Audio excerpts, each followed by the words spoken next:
거룩하신 아버지, 이 저녁에도 우리로 모여 예배께 주심을 감사드립니다. 우리가 예배하는 것이 예수 그리스도의 공로임을 고백합니다.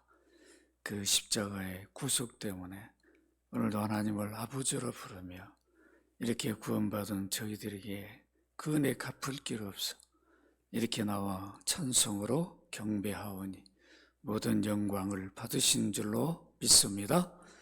오늘도 많은 허물과 죄를 가지고 나왔습니다. 그리스도 피로 씻어 주옵시고 이제 말씀을 듣습니다. 전한 자나 듣는 자 성령의 능력을 힘입어서 말씀을 바르게 진리를 깨닫는 복된 시간으로 인도하여 주옵소서. 이종의 허물과 죄를 그리스도 피로 씻어 주셔서 성령님 말씀을 전할 때 온전히 감화감동해 주시기를 간절히 구하옵고 주 예수 그리스도 이름으로 기도합나이다. 아멘.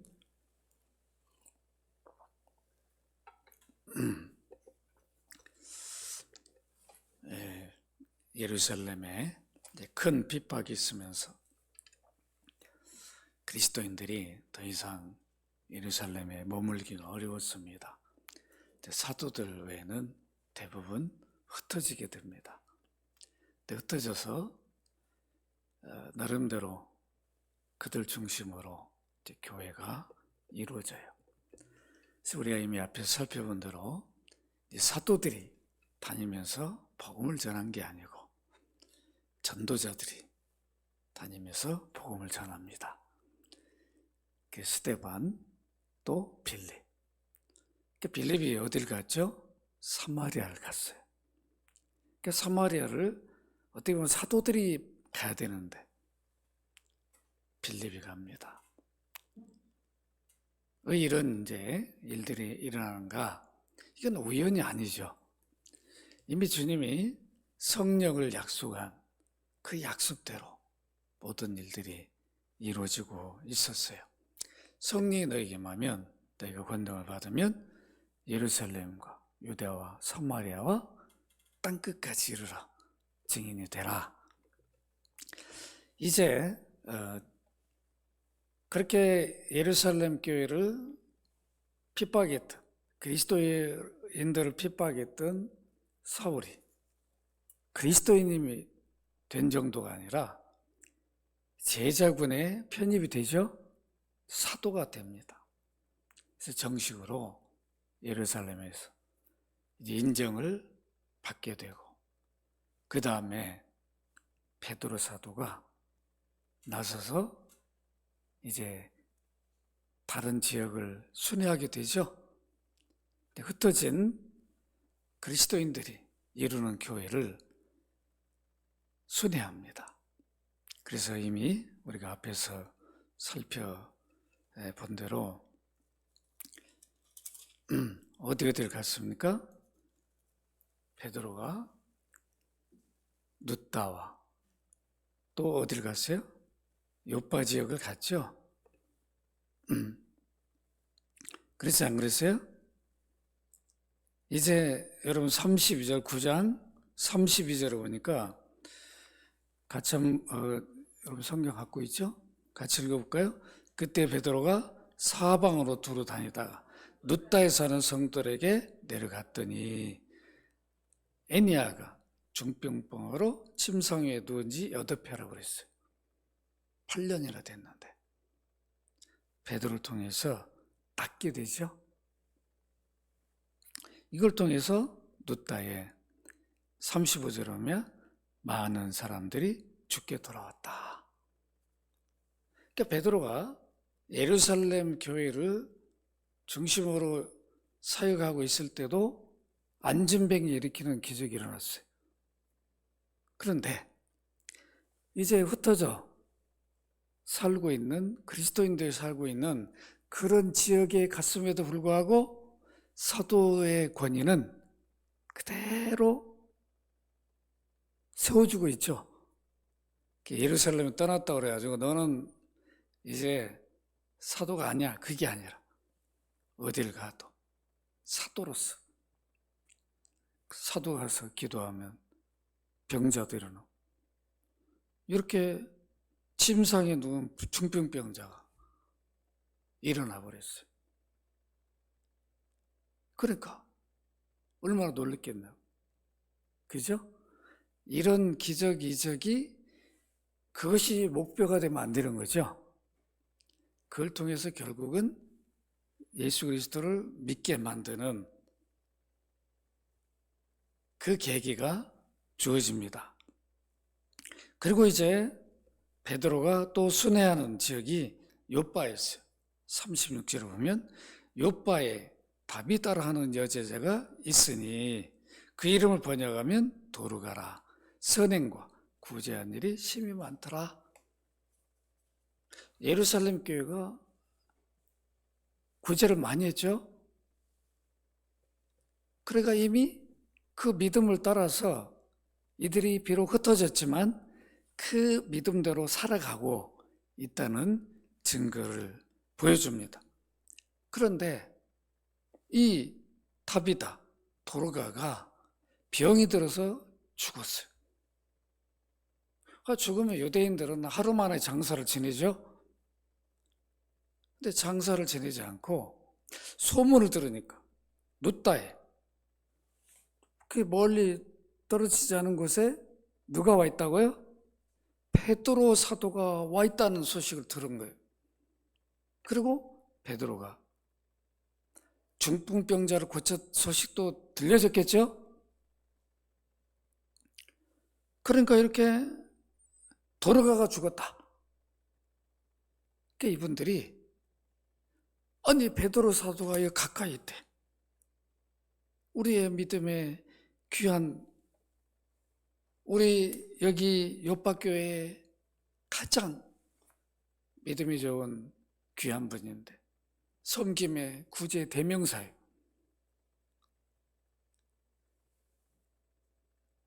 이 귀한 종을 위해서 우리가 베드로를 청합시다. 좀 빨리 와서 좀 와주시오. 그럴 때 베드로가 오죠. 그 죽은 자를 살려 안 살려요? 살립니다. 그러니까 예루살렘을 떠났어도 여전히 성령의 권능은 사도들에게 함께하죠. 순회를 다녀도 사도에게 준 권위는 그대로예요. 그러니까 베드로가 가는 곳마다 이렇게 주님이 함께하는 증거를 그대로 드러내 줍니다. 그래서 이제 42절에 보면 온 욥바 사람들이 알고 많은 사람이 주를 믿더라. 욥바에 대부분 유대인이 많이 살고 이방인도 살고 있겠지만은 온 욥바 사람들이, 아니 이런 여종이, 참 존경받는 여종이 죽었는데 그를 살렸다. 여러분 얼마나 놀라요. 우리 과천에 누가 참 괜찮은 분이 계셨는데 돌아가셔가지고 제가 가서 기도했는데 살아버렸다. 그럼 소문이 날까요, 안 날까요? 나겠죠? 아마 그 다음 주부터 연합교로 다 몰려올 거예요.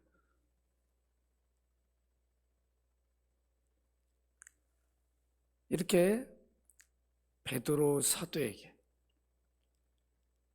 주신 복음의 권능은 여전히 계속됨을 확인해 볼 수 있습니다. 오늘 읽은 본문은 누구와 누구의 만남이에요? 베드로 사도와 백부장 고넬료의 만남. 둘이는 만날 수가 없어요. 왜 만날 수가 없냐면 우리가 생각해 보세요. 지금 가이사라에 백부장이 있는데 이 가이사는 유대 지역을 다스리는 로마 총독 관저가 있는 곳이에요. 그래서 거기에 로마에서 파병 온 군부대가 주둔하고 있어요. 물론 우리로 말하면 미군 있잖아, 미군. 지금 저는 용산에 있었잖아요. 지금 평택으로 갔지만 용산, 다 육군본부 옆에 용산에 있다고. 그러니까 그렇게 주둔하고 있어요. 로마 군대가. 그러니까 사실은 로마 사람이잖아. 그리고 속국으로 있는데 유대인들이 좋아하겠어요, 안 좋아하겠어요? 안 좋아하죠? 우리가 과거에 일본 지배가 있을 때 총독부가 있었잖아요. 좋아하겠어요? 안 좋아하죠. 우리는 좀 이렇게 그 유대인들의 그런 것들을 약간 좀 이해할 부분들이 있어요. 그러죠? 이런 부분들을 이렇게 보면 우리가 그들이 어땠겠는가. 속국으로 있었으니까. 우리처럼 막 핍박하고 그런 건 없었어요. 유대인들은. 우리는 막 얼마나 힘들었냐고. 많이 힘들었지만 이제 그런 차이는 있는데, 오늘 1, 2절에 보면 이 고넬료가 누구인가를 누가 하나 잘 소개해 줍니다. 우리 1, 2절 같이 한번 읽어볼까요? 시작. 가이사라에 고넬료라는 사람이 있으니 이달리아 부대라 하는 군대의 백부장이라. 그가 경건하여 온 집안과 또 하나님을 경외하며 백성을 많이 구제하고 하나님께 항상 기도하더니, 여기 우리가 잘 보셔야 할 게, 이 사람이 직업이 군인이죠? 군인인데 완전히 최고 높은 사령관 정도는 아니고 백부장, 한 100명 정도 거느리는 지휘관이에요. 그래도 작은 건 아니죠. 네? 그래도 100명 정도 거느린다면 그렇게 우습게 여길 지휘관은 아닙니다. 이달리아라고 하는 부대 이름 같아요. 그 다음에 백부장인데, 이 사람이 어떤 사람이었는가? 그냥 로마 군인으로만 있는 게 아니고 이미 유대 지역을 다 늘 자기 관할권에 있으니까 늘 살피고 있는 거죠. 그러면 여러분 무엇을 봤을까요? 처음에는 이 사람이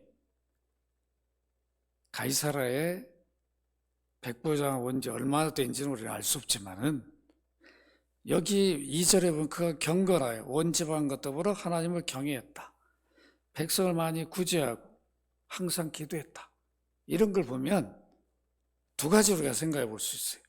첫째는 뭐냐면, 이방인 로마 시민권을 가진 로마 군인이 뭔가를 하나님을 경외했다. 그리고 경외하는 그런 모습들이, 열매들이 나오고 있죠? 그렇다면 첫째로 뭐예요? 뭔가 유대교, 교인까지는 우리가 말하기는 어렵겠지만 유대 신자가 된지는 몰라요. 그러나 자기 로마 군인 신분으로는 그건 어려웠을 거예요. 그런데 이제 유대 지역에 와서 보니까 유대인들이 하는 모습을 보니까 뭔가 느꼈을 거 아니에요. 그죠? 그들이 하나님 경외하는 모습, 율법을 지키는 모습, 절기를 지키는 모습 다 눈으로 봤을 거예요. 그들이 기도하는 모습, 그걸 보면서 아마 어떤 영향을 받았을 것이다. 저는 그렇게 한번 생각해 봐요. 두 번째는 뭐냐? 그것만 본 게 아니에요.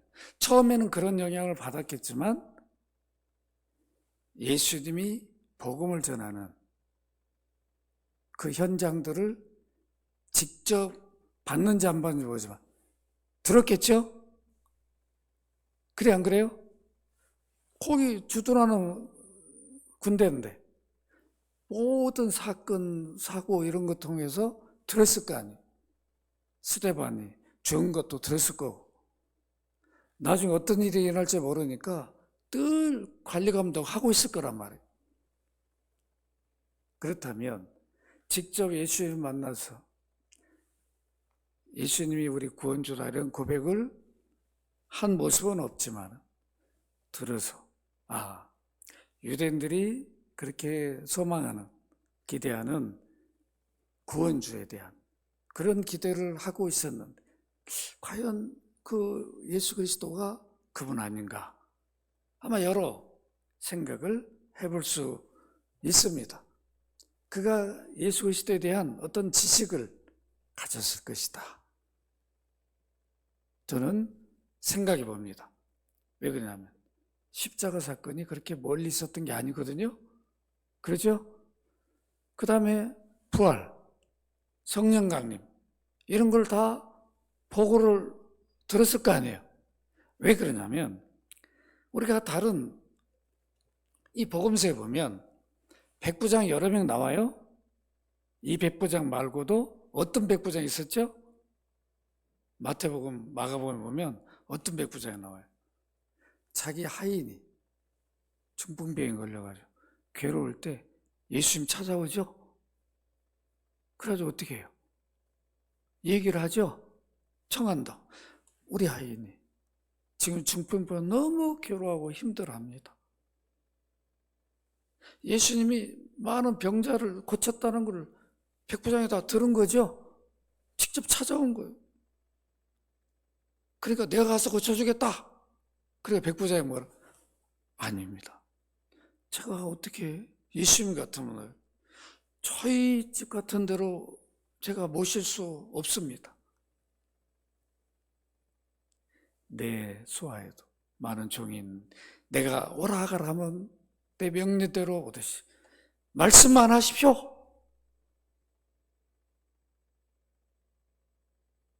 그렇게 해서 어떻게 했어요? 말씀했는데 고쳐져요, 안 고쳐져요? 고쳐지죠? 그 백부장이 예수님 뭐라고 그러세요? 내가 이스라엘 가운데 이만한 믿음을 내가 본 적이 없다. 다 동일한 백부장들인데 같은 부대에 있는 백부장인데 자기 혼자만 알고 이렇게 했어요? 뭔가 백부장이 6, 7명 뭐 몇 명 정도 있는지 모르겠죠. 그 안에 서로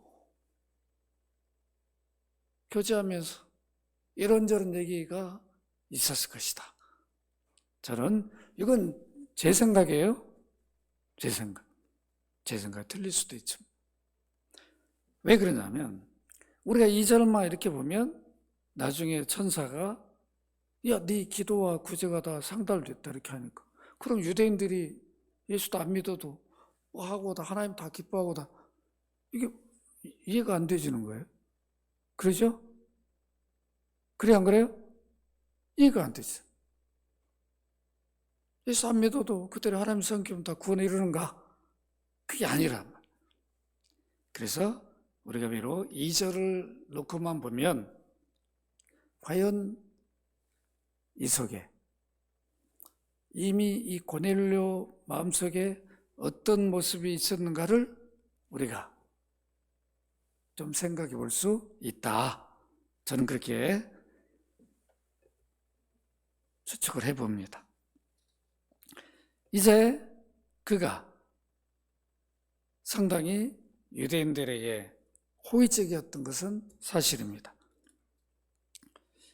여러분 이제 3절 이하에 보면 고넬료가 어떤 상황에서 베드로 사도를 만들게 됐는가를 누가는 자세하게 소개를 하는데 여기 보면 여러분 3절을 같이 한번 읽어볼까요? 3절 같이 읽습니다. 시작. 하루는 제9시쯤 되어 환상 중에 밝게 보매 하나님의 사자가 들어와 이르되 고넬료야 하니 4절 같이 읽습니다. 시작. 고넬료가 주목하여 보고 두려워하여 이르되 주여 무슨 일이니까? 천사가 이르되 내 기도와 구제가 하나님 앞에 상달되어 기억하신 바 되었으니. 그러죠.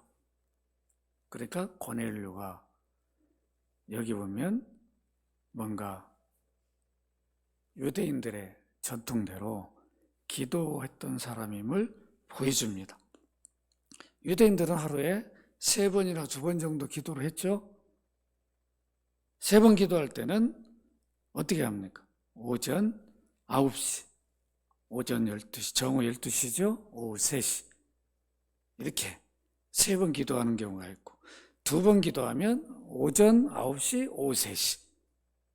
오후 3시는 오후 번제 드리는 시간이죠. 이때 기도를 제일 많이 했다고 그런 주장들이 있습니다. 어쨌든 기도 시간에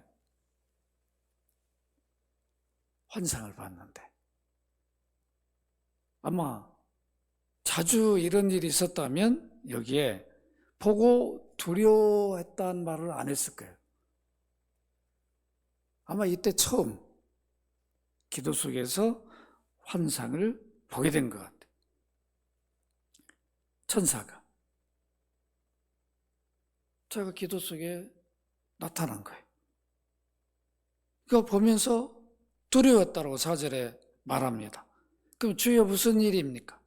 천사가 네 기도와 구제가 하나님 앞에 상달되어 기억하신 바 되었다. 이렇게 말하면서, 왜 그러냐?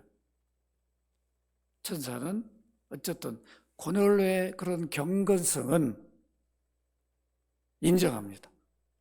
그러죠? 하나님이 너의 그런 모습을 봤다. 네 중심을 봤다.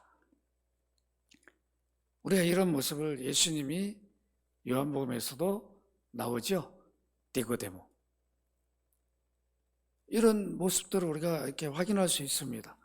그러니까 여기 또 우리가 이제 천사가 고넬료에게 어떤 지시를 하는가? 5절, 6절을 같이 한번 읽어볼까요? 시작. 내가 지금 사람들을 요빠에 보내 베드로 하는 시몬을 청하라. 그는 무두장이 시몬의 집에 유숙하니 그 집은 해변에 있다 하더라. 이 요빠는 대략 요빠에서 그 가이사라까지는 한 50km 정도 떨어졌습니다. 이렇게 지도를 보면 요빠는 이렇게 해변가에 있어요. 지중해 해변가에 있고, 가이사라도 저 북쪽에 있는 요빠 북쪽으로 이렇게 올라가면 그쪽에 가이사라가 있는데, 거기도 다 해변을 중심으로 끼고 있습니다. 여기 무두장이다. 그러면 그 피역, 가죽 제조를 하는, 가죽으로 뭘 하는 그 직업을 가진 시몬의 집에 베드로가 있었는데, 가이사라에서 있는 백부장은 요빠에 베드로가 있는지 모르잖아요. 천사는 다 알고. 또 전이 말씀하신 거죠. 야, 너 천사를 통해서 너 알려라. 그래서 이제 알게 됩니다. 백부장이. 그래서 베드로를 청하라. 이렇게 말합니다. 왜 청하라고 그럴까요? 베드로에게 뭘 드려야 돼요? 복음을 드려야 되죠. 지금 어떻게 보면 만날 수 없는 만남을 하나님이 주선해서 그걸 섭리하고 있어요. 베드로는 이방인을 만날 사람이 아니에요. 여러분 28절 한번 읽어볼까요? 10장 28절. 이거는 오늘 거기 없으니까 한번 성경에 28절 한번 읽어볼까요? 시작. 이르되 유대인으로서 이방인과 교제하며 가까이 하는 것이 위법인 줄은 너희도 알거니와 하나님께서 내게 지시하사 아무도 속되다 하거나 깨끗하지 않다 하지 말라 하시기로 부름을 사용하지 아니하고 왔노라. 묻노니 무슨 일로 나를 불렀느냐? 여러분 여기 28절에 보면 유대인들이 이방인 만나면 뭐예요? 위법이 위법. 처벌받을 수가 있다. 베드로가 유대인이 아니에요? 유대인이죠? 그러니까 이방인을 만날 이유가 없는 거예요. 그것도 유대인들을 지배하고 있는 군대 지휘관을 만날 이유가 있겠어요? 안 만날 거라고. 그런데 만나라, 이렇게 말씀합니다. 그러니까 안 만날 수가 없는 거죠. 여러분, 우리가 또 다른 백부장 한번 마가복음 15장 39절 같이 한번 읽어볼까요? 마가복음 15장 39절 시작. 예수를 향하여 섰던 백부장이 그렇게 숨지심을 보고 이르되 이 사람은 진실로 하나님의 아들이었다 하더라. 예수님이 십자가에 죽는 모습을 보면서 그걸 다 군인들이 이 일 때문에 어떤 일이 일어날지 모르니까 지휘관이니까 거의 참여를 한 거죠. 본 거예요. 지진이 일어나고, 아니 어떤 분이 돌아가셨다고 막 이런 일이 유대 세계에 있은 적이 없잖아요. 막 땅이 갈라지고 하늘에 소리가 나고 이거 뭐 난리가 그런 거 보면서 자기들 귀로만 들었는데 이분이 정말 진정으로 하나님의 아들이셨구나, 이렇게 백부장이 인정한다. 또 누가복음 23장 47절 같이 한번 읽어볼까요? 시작.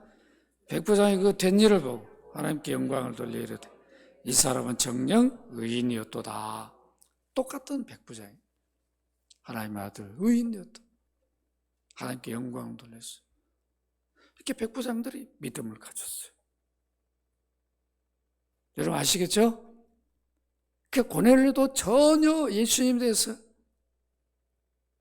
아무런 지식도 없는 이런 사람이 아니었다.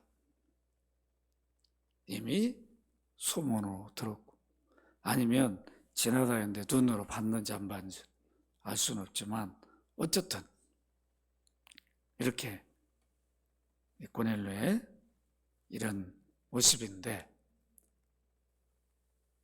고넬료의 이런 놀라운 베드로를 만나서 복음을 듣는 계기를 만들어줍니다. 이게 은혜라고 하는 거죠.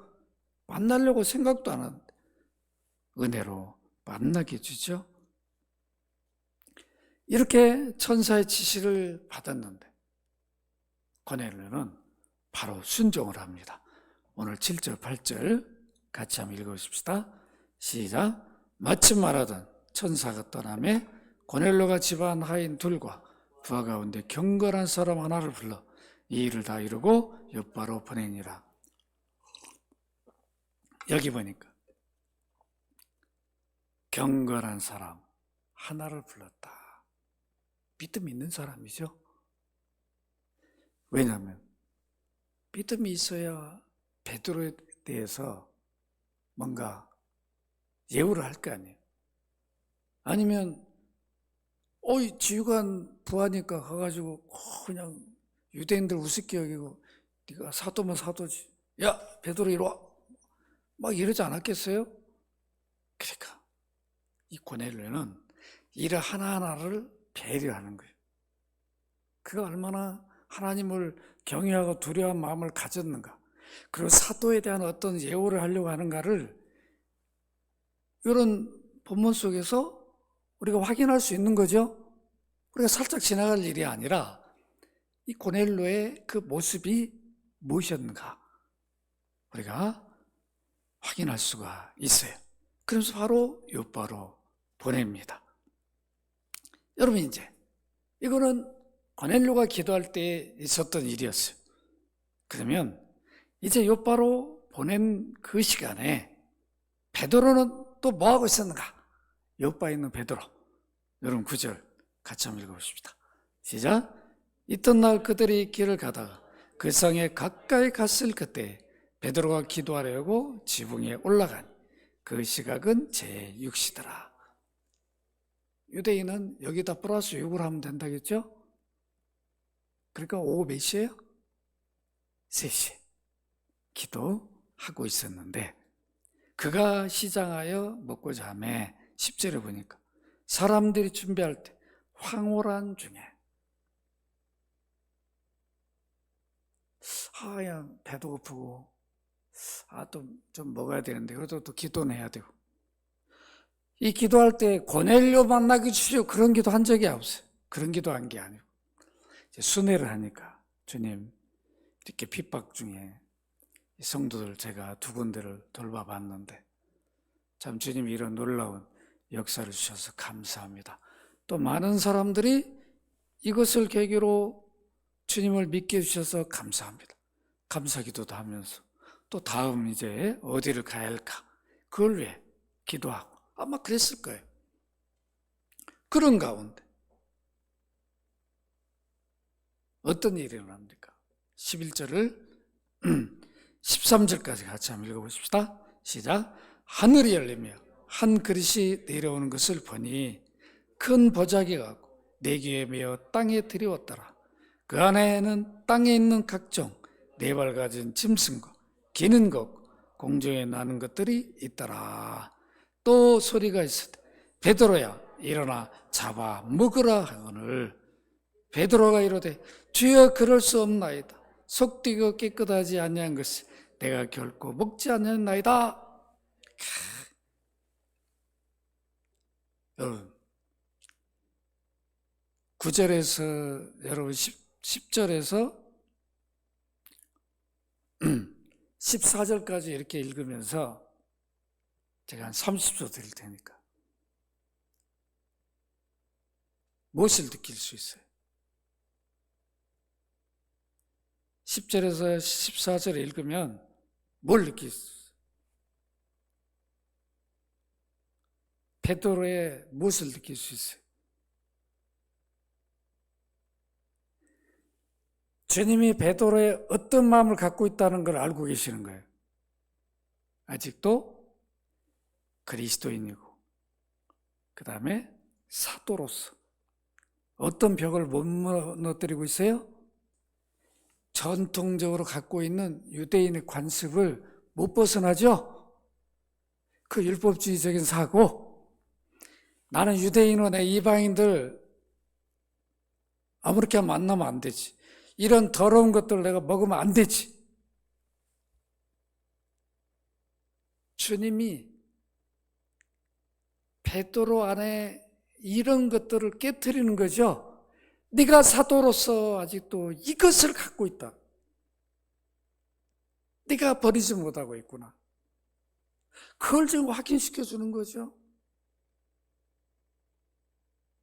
네가 어떻게 나의 수제자라면서, 내가 이미 유대 전 지역을 다니면서 유대인들이 부정적으로 생각했던 그런 사람들을 다 만나서 교제했잖아요. 식탁 교제도 안 하고 문둥이 다 버려버렸네. 그래서 이미 가족들을 떠나다 격리해가지고 유대인들은 상종도 안 하죠. 나가가지고 돌아오기 전에는 근처도 안 가고 가까이 돌을 던졌어요. 문둥병자가 어디를 성전을 갑니까? 못 가요. 몸에 문제가 있는 사람은 못 가잖아요. 병든 사람들.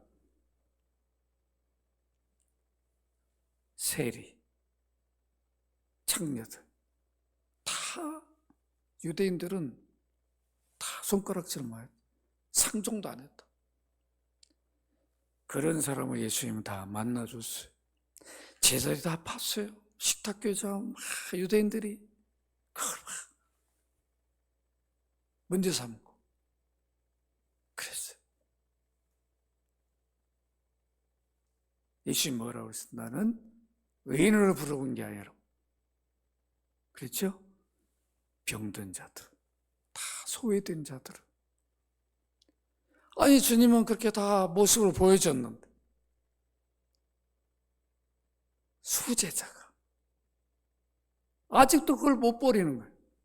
여기에 있는 전통적으로 내려오는 그 율법적인 요소, 그 관습들을 못 버려요.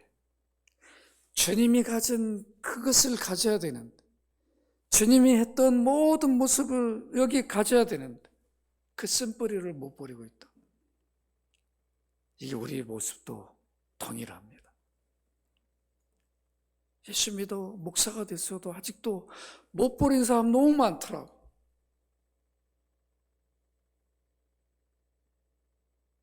우리 유교적인 그런 관습들을 못 버려. 가지고 막 어떤 목사님 뭐 추도 예배 이런 거를 막 너무 목숨 거는 분도 있더라고. 다 막 모여라 해가지고. 물론 왜 드리려 하는 건 알아요. 이제 예수 믿고 그리스도인이 되고 목사가 됐으면 이제 그런 거 좀 자유롭고 이제 우리가 주님이 원하는 그런 모습으로 우리가 바꿔 나가야 되잖아요. 그래야 되겠죠? 그러지를 못해. 그러지. 아직도 이사하는데 자유롭지 못한 분들이 있더라고. 제가 우리 교회 성도 얘기하는 게 아니에요. 그런 분도 있어요. 혹시라도 손이 있는 날 가면 안 돼. 발 있는 날 가면 되잖아요. 손 있는 날 가면 안 되니까. 이게 말도 안 되는 그런 주일날만 아니면 가면 되잖아. 돈도 싸고 좋잖아. 오히려 그런 날은 가면 비싸니까. 남들이 안 가는 날 가면 돈도 싸잖아. 우리의 이런 모습 때문에 어디는 안 되고 누구는 내가 안 되고 이게 우리 안에 다 있어요. 우리 안에 누구는 쟤한테는 내가 전도 안 해. 그런다. 그죠? 어느 지역은 우리는 안 돼. 이거 다 우리 버려야 할 거죠. 주님은 다 십자가로 벽을 허물었는데 성전 휘장이 찢어져 버렸잖아요. 지성수, 성수 마음대로 이제 누구든 출입할 수 있도록 누구든 그리스도 이름으로 예배하면 하나님 받으시는데 베드로 사도는 아직도 그걸 버리지 못하니까 주님은 베드로 그 심장을 알잖아요. 속마음. 너 아직도 이거 갖고 있구나. 너 이거 버려라. 그런데 못 버리잖아요. 내가 속되다 하지 않는데 왜 네가 속되다라고? 네가 왜 고넬로 이방인이라고? 나는 그 영혼이 널 통해 복음을 들어서 예수 믿어야 된다고 하는데 너는 왜 이방인이라고? 속되다라고? 부정하다라고? 나는 만날 수 없고 교제할 수 없다라고 그런 생각을 갖고 있느냐? 깨우쳐 주는 거죠. 오늘 우리가 이런 거 버려야 되죠. 영혼을 바라봐야 된다. 누구 때문에 안 돼요? 뭐 때문에 안 돼요? 저 애비 때문에 안 돼요. 저거 누구 자식이니까 안 돼요. 막 이러면 안 돼요. 그럴수록 더 전해줘야 되죠. 그럴수록 더 불쌍히 여기고. 여러분 레위기 11장 46, 47절 같이 한번 읽어볼까요? 시작.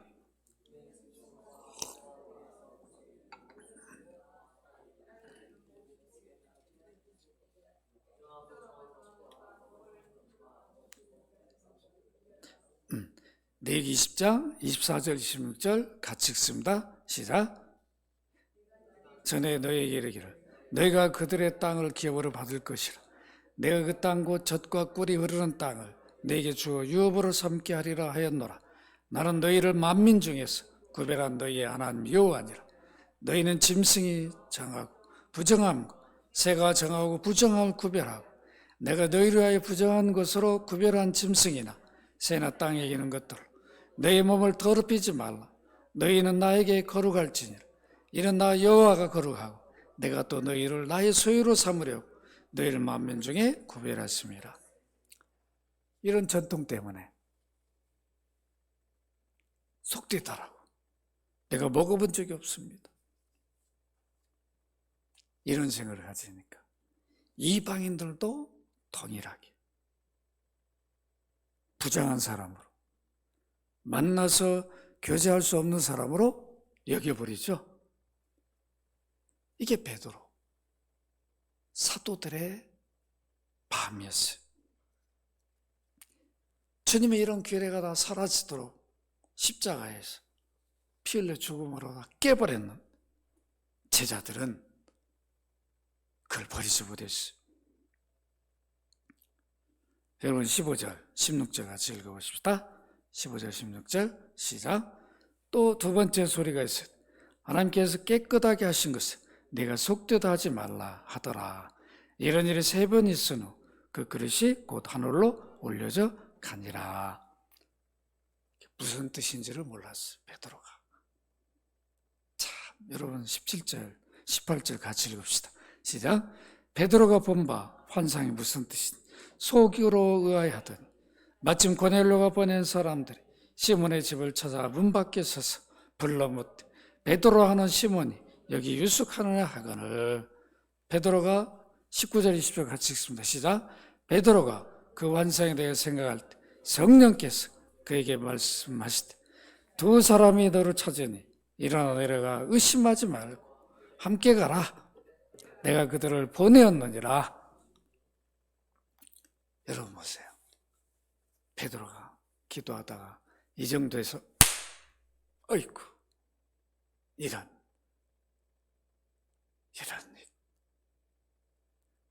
참 어리석은 놈 있는가.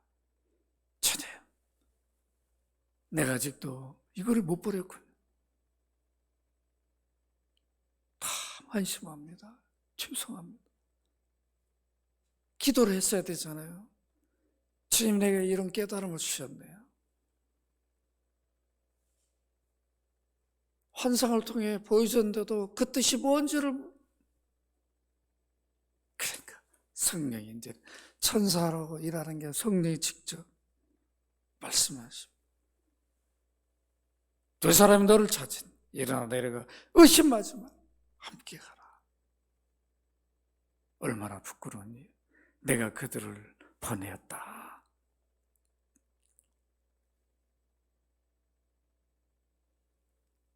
그래서 베드로가 내려가서 만납니다. 여러분 21절 23절까지 읽습니다. 시작.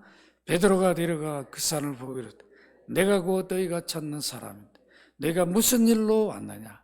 그들이 대답하되 백부장 고넬료는 의인이요 하나님을 경외한 사람 유대 온 족속이 칭찬하더니 그가 걸어간 천사의 지시를 받아 당신을 그 집으로 청하여 말을 들으리라 하느니라 한데 베드로가 불러들여 유숙하게 하니라. 이튿날에 일어나 그들과 함께 갈새 요바에 온 어떤 형제들도 함께 가니라. 이렇게 해서 만나게 되죠. 이런 식으로 하지 않으면 예수님의 수제자도 그 전통적으로 내려오는 그런 걸 못 버리고 자유하지 못해. 그러니까 주님이 이렇게 하신 거죠. 말씀을 했습니다. 주님은 십자가로 다 담을 헐었어요. 복음이 어디든 성령이 임하면 너희들 땅끝까지 이르러서 증인이 되라. 근데 예루살렘에 머물러 이방인 지역은 두려워서 못 가는, 그것도 수사도 그런 모습을 깨버리는 거죠. 그것도 이방인의 지휘관을 만나서 교제하게 하고 복음을 전하게 함으로 이방인 선교가 주님이 원하는 일이고 공식적으로 예루살렘 교회도 이 일을 해야 된다는 것을 하도록 주님이 섭리하신 것입니다. 우리가 이 본문 속에서 깨달을 수 있는 건 뭐예요? 우리 전도의 대상은 벽이 있으면 안 된다는 거죠. 우리 안에 있는 어떤 그런 전통적으로 내려와 그런 것들 다 버려야 됩니다. 주님이 이 일을 기뻐하는지 안 기뻐하는지만 우리는 생각해야지. 구약에 있는 그 전통도 우리가 버려야 돼요. 예수님이 우리에게 뭘 원하는가를 생각해야 되는. 그래서 우리 연합교회는 절기 이런 걸 안 하는 거예요. 주님이 다 이뤘습니다. 우리는 성탄절, 부활절 이거만 하면 되는 거죠. 그것도 절기가 주일로. 우리 성탄절 예배 안 드리잖아요. 성탄 주일로 드리는 거죠. 왜 그런가를 알아야 돼요. 한국교회 아직도 다 못 버리고 있어요.